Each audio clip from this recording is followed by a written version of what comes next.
Parametric blocks are a great way of producing AutoCAD drawings and models that require common objects with slight nuances between the instances and when including various symbol styles.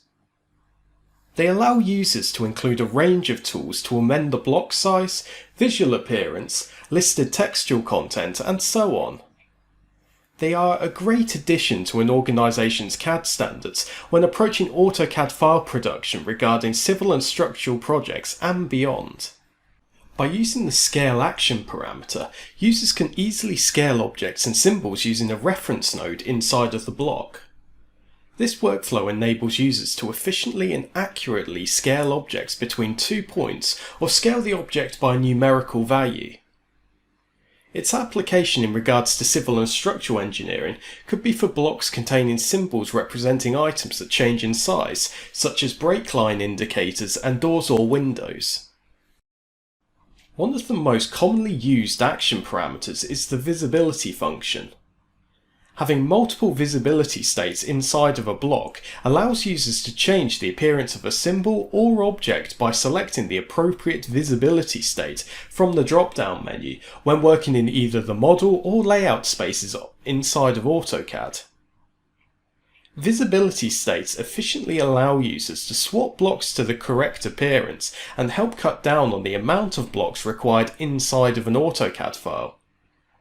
This means that not only do drawings and models become quicker to produce, but they also become lighter in memory size. We know AutoCAD has the ability to rotate objects by using the rotation command, but what if we only want to rotate particular aspects of an object without having to explode the block? This is where the rotation action parameter comes into fruition.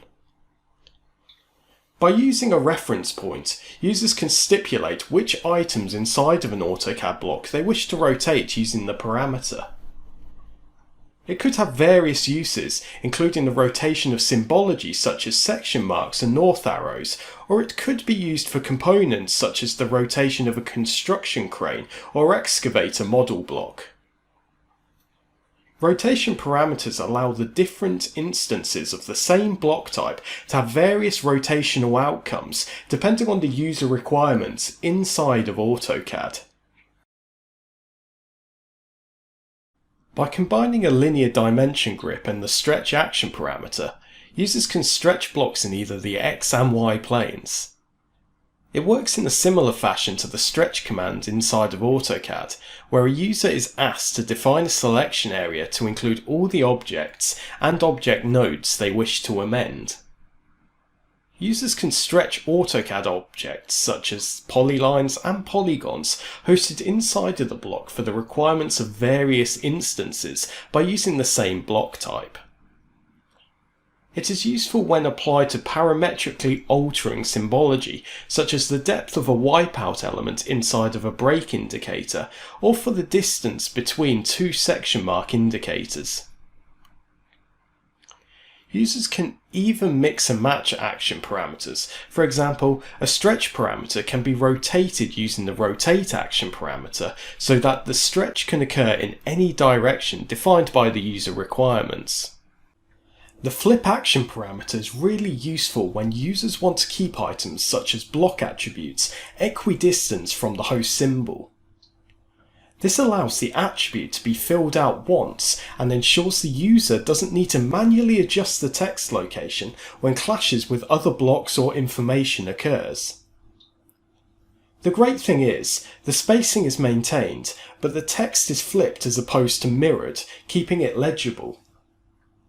It can of course be used for almost anything that requires to be mirrored. In this example, we have used the flip parameter to swap the direction we want to show our section marker. The flip action parameter is another example of how AutoCAD can provide geometrical efficiencies by reusing the same data in differing scenarios. The final action parameter we're going to be looking at is the alignment tool. This is possibly one of the easiest action parameters to configure. Inside the block editor, users simply need to place the alignment grip to where they want it in relation to their object. In our example, We've used an alignment action parameter with an elevation mark symbol. It allows us to easily drag the block around the model and interact with the already drawn geometry. This is especially good for when views are at angles not at 90 degrees, or various UCS views are included inside of the model space. As we've seen, parametric blocks can really enhance the user experience inside of AutoCAD, allowing project teams to accelerate their drawing and model production. The application of a variety of scenarios where parametric blocks can enhance your workflows is endless. All you need to do is give them a go.